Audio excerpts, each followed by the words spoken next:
So I thought it'd be a good time to do a bit of a mid-term review on the pole. Had it out riding now for, it's been 5 months or so. So we've had plenty of opportunity to test her out and see how it's going so far. And really happy with it. So it's improved things out of sight in terms of my riding, just confidence wise and that sort of stuff. Before we got onto that though, I guess probably worth just mentioning a couple of things that have changed since the last video. So you'd notice the Wild Enduro on the front there. I'm giving that a bit of a crack at the moment. So far really happy with it. Tons of grip, particularly in off-camber corners. So twisted gum and that sort of thing. Rode down that yesterday and pretty slick in some spots up the top, and felt the front want to go, but it was good enough to dig in and sort of catch that. Shape wise it's pretty similar to DHR2, just the side noms are a little bit beefier I guess, and probably a little bit more aggressive even though they're a bit more spread apart. So that's going really well so far. Freshened the forks up yesterday as well. We had a pretty wet afternoon here, so thought it'd be a good time to freshen the forks up, and dropped the lowers off, pulled the air shaft out, pulled the damper out, got rid of all the oil, which by the way was pretty filthy actually after about 40 hours of riding, which is a bit of a surprise to me because my Foxes in the past I've maybe changed at about the 60 to 70 hour mark, and the oil in it was still really clean, but for whatever reason the oil in these things was pretty dirty after 40 odd hours, which is interesting. So it'll be interesting to see if that's the same next time when I do it. You'd imagine that's seals, I guess, maybe RockShox versus Fox seals. I always like to run the genuine seals in both Fox and RockShox. So small investment really in comparison to the other ones, and if you get it right they'll make your forks last a lot longer and feel a lot better. So but it's just an interesting observation. I'll even chuck a bit of a photo up after this little bit here just to show you what that looked like. It was pretty dark in comparison to the new stuff.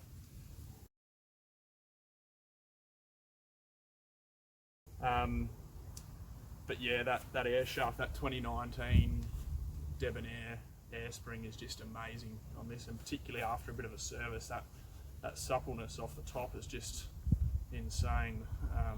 To have a look at how it handles that over that small bump chatter, but then really good mid-stroke support as well, and then you can't even get anywhere close to probably much more than about 50% with that there. So in terms of other stuff, just starting to notice a little bit of stiction on the rear shock. I'm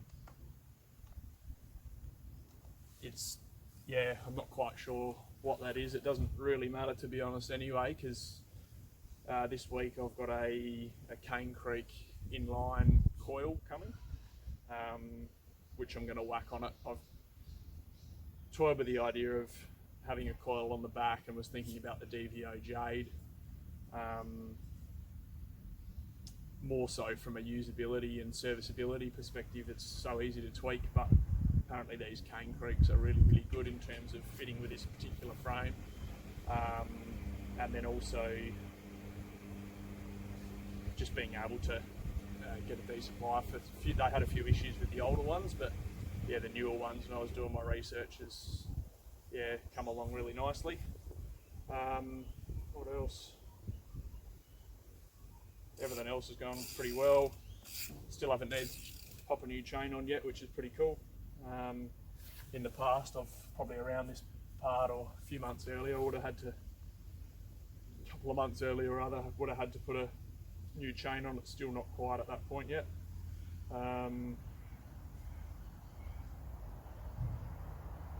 The only other thing, I'll just grab the camera for a sec.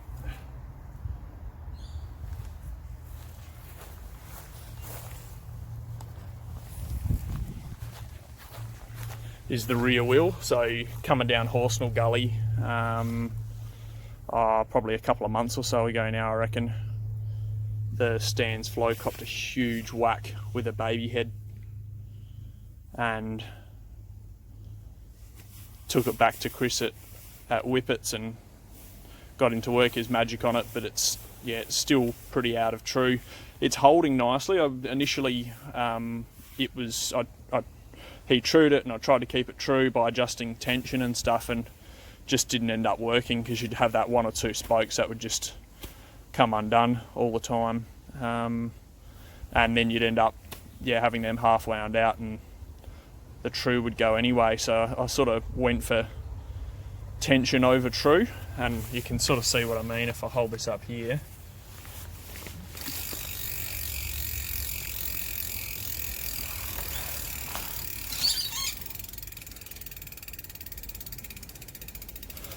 Just got a fair wobble in her.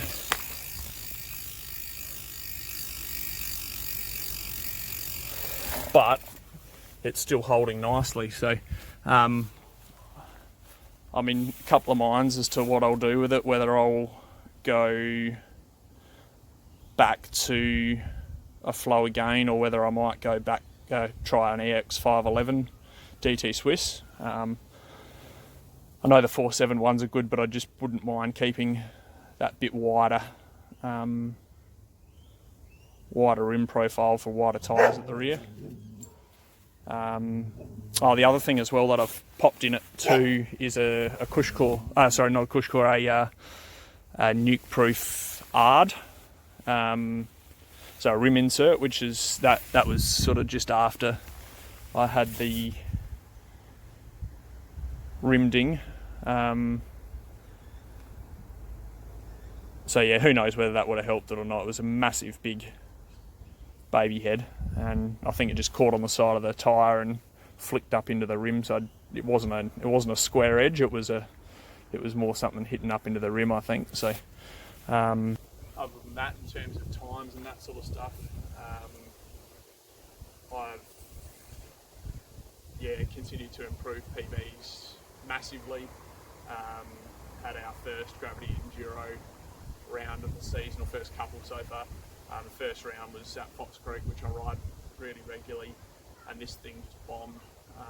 I was surprised where I placed, ended up getting a second, which I did not expect at all. My goal for the year was to, that's just in our lowest category in open men, but my goal for the year was to be able to get top 5, and the first race managed to get a second, and then second race, which was really pedaly and really tight, which on a bike this long was frustrating, but also it took a bit of manoeuvring and that sort of stuff, but managed to get a 5th, I think it was, in that race, so pretty happy with that.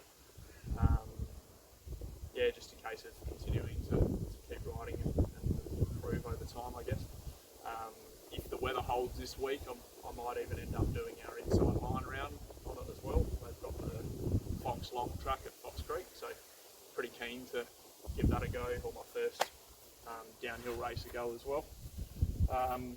Particularly if that coil comes this week, it'd be awesome to have that on there.